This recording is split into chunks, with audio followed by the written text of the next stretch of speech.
In this video, we are going to talk about how you can use cold email to be able to get yourself free customers and free clients starting from today. Also, talk a little bit about which industries are better for cold email and which ones are not.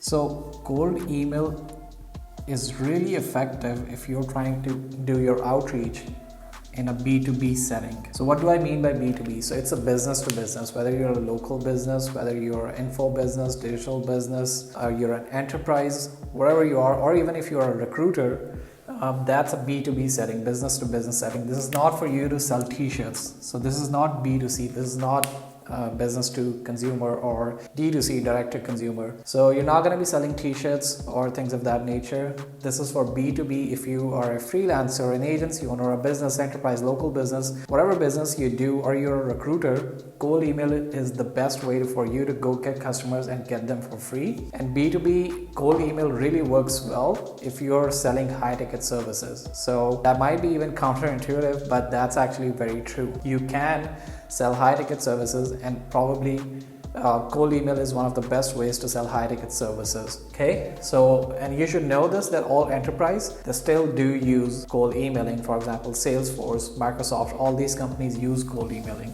So let's get started and let's talk about what are the key elements for you to be able to be successful with cold email and also be able to get customers and clients. So there are three things in cold email, right?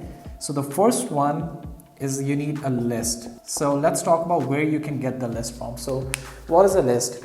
This is a list of leads, prospects that you want to do your outreach to. These are your potential customers. These are your potential audience or niche that you can sell your services to. So let's say that you're an SEO company, right? And you're looking to sell your SEO services to local businesses. Now you will have to go and scrape a list of local businesses that you can help into. You can even go niche wise. So for example, if you help lawn care companies, then you can even go and scrape a list of lawn care services. And if you have testimonials already, you've worked with some lawn care services, you can even show some testimonials. But if that's where your expertise are, then that could be your niche. Or if you do it generally for all local businesses, then you can scrape local businesses from Google Maps, right? You can scrape them from Yelp. You can scrape them from Yellow Pages. You can scrape them from Groupon, okay? And you can also scrape them from LinkedIn. So there are a bunch of people on Upwork or Fiverr who would take, 10, 50, 100 bucks. They would scrape you 100,000, 50,000 people emails of local businesses that you can do your outreach. So one is the list. Let's talk about the second thing. So I'm going to give myself a little more space to kind of explain you what your offer is going to include. Your offer is going to include what you can do for them, why is it unique, and what is the guarantee you can offer them. So for example, if I was an SEO agency and I'm doing my outreach to a lawn care business, I can simply go and say, hey, we have this new counterintuitive way to rank you on the first page of Google in Oakland area in the next 4 months, and we guarantee your results. If we don't, then we'll work for an extra 4 months absolutely for free to get you there, or we'll just work for free, or we'll refund you your money, right? So that's a guarantee, because everyone is trying to do the outreach to the same people. The only way you can differentiate yourself is having a unique mechanism on how you deliver the results and how good your offer is. So if I'm doing an outreach to a local business, like we have this amazing new AI tool that gathers around the data on what your competitors are ranking for, and then we can rank for those keywords in just 4 months, and we are so confident in our service that we can get you ranked in 4 months, if not your money back. So that is an offer that you're making to this local business, right? And then at the end, you can also add a case study like XYZ. Here's a case study of XYZ company that we ranked in 4 months. And right now they're getting 1,000 visitors per month on their website just by using our SEO strategy, right? And then you have a call to action. So let's talk about call to action. I'm just going to put it up here.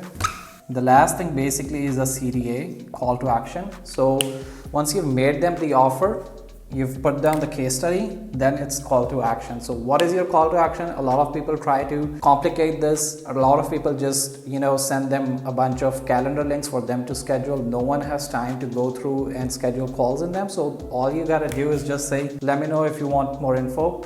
Let's open a call for 15 minutes. What times work best for you? That's it. That's your call to action, right? So now once you're done with your offer, you have the list. you're done with the offer. The third thing is to get a response. So when you're making them the offer, you're getting the replies, then getting them booked. And you can say, hey, if I have these slots open, if you're free, or if they give you a slot, then obviously you have to book them in your calendar. Okay, but here's the cool part.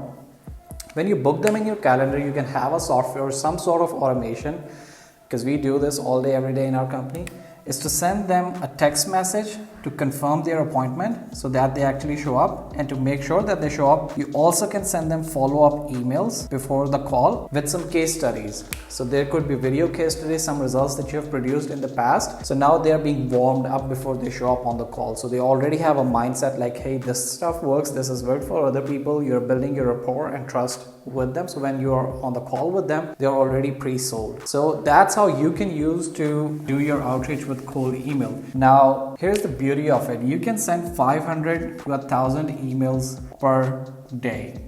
That's easy. We use Gmails. Gmails just work the best. So Gmails or G Suites, you can actually automate them. So you can have 10 Gmail accounts and you can send like 30 emails per Gmail account. So it could be 300 to 500 emails going out every single day. So if you have 50,000, you just automate it. And there's 300 to 500 emails going out every day, bringing new responses and appointments every single day for literally next to nothing. You probably would be paying $50 to $100 per month and $100 one-time cost to get the list and to be able to send them emails. So if you want me to cover more about cold email or how you can get more clients or customers using cold email, then drop a comment below or let me know what next content you want to see about cold email or about generally about advertising in business, and I will be more than happy to make that video for you. Well, thank you so much, and I'll see you in the next one.